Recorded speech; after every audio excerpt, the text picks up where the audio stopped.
எண்ணத்தில் நலமிருந்தால் இன்பமே எல்லோர்க்கும்.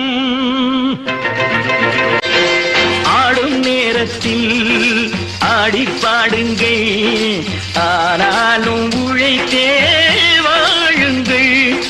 வாழ்வில் நாட்டம் ஓய்வில் ஆட்டம் இரண்டும் உலகில் தேவை. ஆடும் போதும் நேர்மை வேண்டும் என்றோர் கொள்கை தேவை. நேரா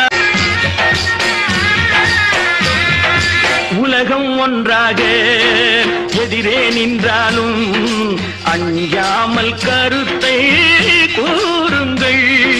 வந்தான் வாழ்ந்தான் போனான் என்றா உலகம் நினைக்க வேண்டும். சொன்னான் செய்தான் என்றே நாடும் ஊரா சொல்ல வேண்டும். ஒன்றே சொல்வான் நன்றே செய்வான் அவனே அப்துல் ரஹ்மானாம். ஆண்டான் இல்லை அடிமை இல்லை எனக்கு நானே எஜமானாம்.